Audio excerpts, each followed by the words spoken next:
So, Wayne, we're sitting here. President Obama has been re-elected, but it seems that markets are quite unsure about what the consequences of this outcome are. Right.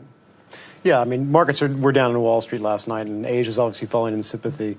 I think it's an initial knee-jerk reaction. I don't think this is a sustained decline because of a reaction to what Obama's policies will be or how the economy will do under Obama in the next 4 years. But obviously there are a lot of questions that investors have, and they're taking positions about how they want to answer those and what they think is going to happen. And the two big issues seem to be, first of all, what happens with the U.S. fiscal cliff. Right.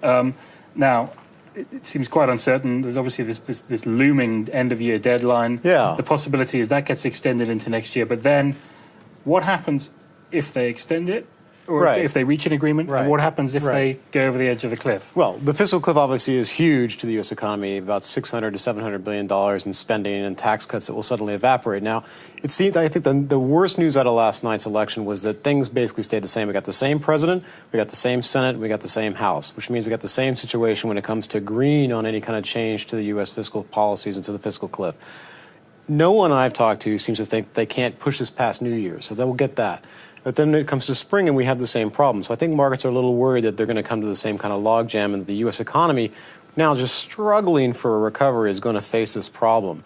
So now in Asia, I think this means two things. One is that in the meantime, as long as they're arguing about this thing, which they've been doing for a while, it's basically business as usual, and that is that the U.S. is actually recovering, and that's really good news for Asia. Now, if they blow it, which I think is less than 50% chance that they can't sort of see the light and come to some kind of agreement, then I think it's bad for the U.S. economy. And the question then becomes, how bad is that for the global economy overall?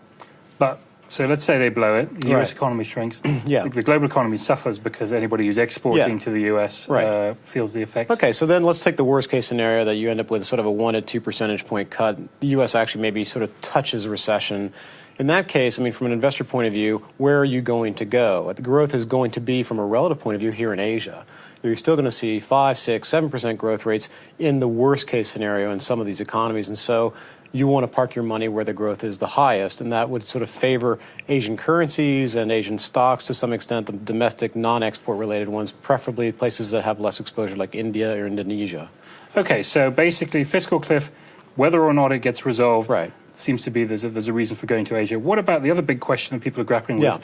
The Federal Reserve and quantitative easing. It seems Ben Bernanke stays in his job. Well, quantitative easing continues. So what does that mean? Yeah, so we have QE infinity and to beyond from Ben Bernanke. He's going to keep printing money until it works, and he defines when that works. So that means everything, again, that's the situation we have now, and that means more cheap dollars continue to pour into Asia, and then it just depends on where they go. If people are negative on whether QE3 or QE infinity is going to work, they will take defensive yield plays because Asia's yields are higher than in the U.S. You got zero interest rates there. You have much higher interest rates here. Even if you go into sovereign bonds, they're higher, 3, 4, 5%. Go into corporate high yield, you're getting even better. Sometimes, get a Vietnamese bond is 10%. Now, if QE3 actually does what it was supposed to do and the U.S. economy recovers, then hallelujah, we've got global recovery. We've got what we all wanted. And then we start to dig our way out of the debt crises. We see an export-led recovery, and then you see the bellwethers of export growth, Korea and Taiwan, really pick up then. So basically, in a nutshell, you're saying fiscal cliff, whether we go over the fiscal cliff or not, whether or not QE3 works, basically all outcomes are good for Asian assets. Yeah, it seems like no matter how you slice it, all the money is going to come back to Asia. Thank you very much.